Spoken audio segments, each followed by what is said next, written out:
All right.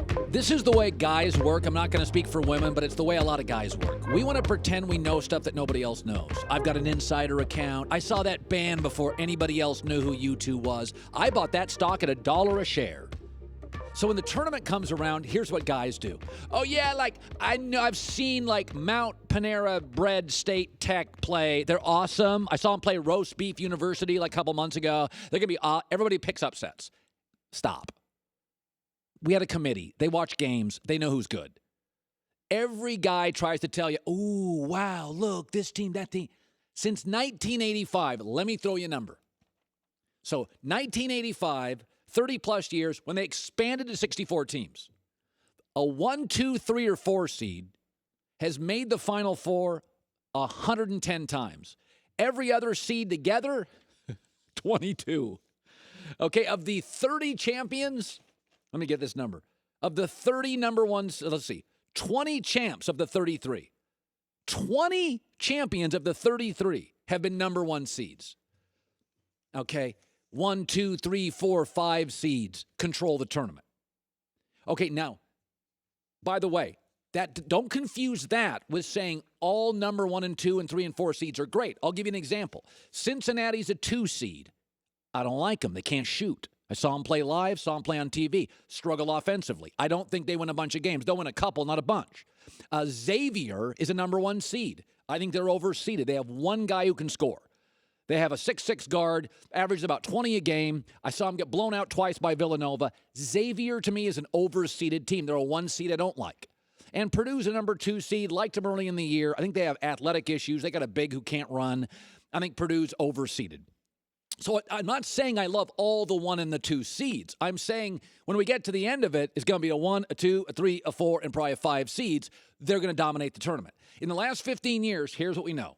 To get to the championship game, win or lose, you got to have an elite coach and 1 or 2 NBA guys. The only exception is Kevin Ollie at UConn, and he took Jim Calhoun's momentum and Jim Calhoun's roster, and they did have a great college player, Shabazz Napier. So I'm going to give you my 9 teams that can win it. Because don't confuse parity. There's 40 good teams with 40 teams can win it. No, they can't. You got to have an elite coach, and you got to have an NBA guy. Okay, here are my 9 teams that could win it all. And I'll put my 9 against your 9. Villanova, Duke, Virginia, Michigan State, Michigan, Arizona, Gonzaga, Kansas, Carolina. Now, Virginia may not have a ton of NBA guys, but they have an elite coach. You got to have an elite coach or an NBA guy or both. Those are the 9 that can win it. Now, do I have a dark horse? What would be fun if you don't have one team that's a dark horse? But don't be goofy and pick a 12, an 11, a 10. Go find a 5 or a 6. I think my dark horse is number 6, Florida. They're a 6 seed. Florida's very interesting. Good coach. I don't know if he's great. Good coach. Tremendous experience backcourt. They've got an NBA player. I saw him beat Kentucky twice. I saw him take Duke down to the final shot. I saw him hit I swear to God, 100 3-pointers and beat Gonzaga. I saw them beat Cincinnati. They're a team that if they get down early, have the athletic ability and scoring to catch up. They can have a bad half and still win. They can pressure you athletically. I mean, if they get down and have to force turnovers, they can pressure you. If they get down and have to score, they can score and hit threes. They are built from the guards up. If they trail and have a bad half, and everybody will, including Duke and Villanova, they have the ability to hit multiple threes quickly and get back into games. They also have the ability defensively, if they get in trouble late, they trail by 6, they will pressure you. So my dark horse to win the tournament is Florida, though I don't have them as one of my 9 teams who would win it all. I've got Villanova, Duke, Virginia, Michigan State, Michigan, Arizona, Gonzaga, Kansas, and Carolina. Again, I don't care about the seeding. I don't want to hear John Calipari complain about the seeding. My theory has always been if I pay for the wedding, then I get to make up the seeding chart. CBS and TNT spend billions of dollars on this. If they want to move Kentucky west so they play Arizona in the second game and it's wildly entertaining, I think they absolutely have a right to do that. I love this tournament. I think it's a blast. I absolutely wish that college basketball was bigger than it is now, but it's become an NBA world, and I just cross my fingers and hope we never forget about college basketball, because for the next 10 to 15 days, this is why, when I was a kid, I loved baseball and college basketball, 1 and 2. That's what I loved. I loved baseball 45 years ago, and I loved college basketball. Fox Sports Radio right after the show. First I got to start with the biggest name in college basketball, which is probably individually either Coach K or Calipari. Calipari's now starting to do this regularly. Like every year it's become a running. I can't believe where we were seated. Where is Idaho? Listen, I watched Kentucky play probably more than anybody except Duke this year. And they've got, obviously, NBA talent-level players, and he's a good coach. Offensively, they were a mess for most of the year. They played a little better late. But when you look at where Kentucky ended up, do you think they got hosed? No, I actually think they got a far more generous seed than they deserved. Like, who did they actually beat in the non-conference? You mentioned that they have Kevin Knox will probably be a first-round draft pick. Yeah. I'm not sure they have another one on the team, and they have all these young players who are getting better and did look better in the SEC tournament, and they did beat Tennessee, who beat them twice in the regular year. Yeah. But this is not a classic Kentucky team. I think what he's miffed about is the fact that they'll match up with Arizona if both teams win in their first-round game. That's what he's not mad, actually, about the seed, because the 5 seed is more than generous. But, like, look, you can kind of set your watch to it, right? Syracuse would be on the bubble. John Calipari will complain. One conference will get shafted, another conference will not. But to me, the big takeaway on some level is that we continue to do a disservice to what the tournament is about. I agree with you. You and I operate in the same first weekend, I believe you say. First weekend is about Cinderella. The rest of it is about the best teams. The Blue Bloods. Right, the Blue Bloods, or now we want to crown a national champion.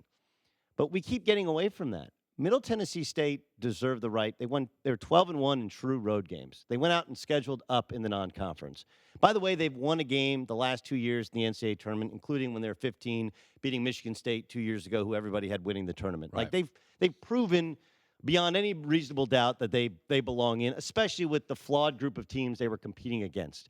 With Oklahoma, who'd won a handful of games since January 1. Right. I mean, really, since Arizona State, again, I like both these teams, but Arizona State lost 5 out of 6 down the stretch. Syracuse beat no one of true substance outside of Clemson last game of the regular season at home, and Clemson lost their second leading scorer for the year. They didn't beat Duke, didn't beat Carolina, didn't beat Virginia, didn't beat anybody in the non-conference, and yet they're in. So, look, I would have put Oklahoma State in ahead of Syracuse and I would have put USC in, but to me, the big takeaway is, hey, St. Mary's, they belonged in this tournament. Vermont, they belonged in this tournament. Middle Tennessee belonged in this tournament because that's what the tournament is about.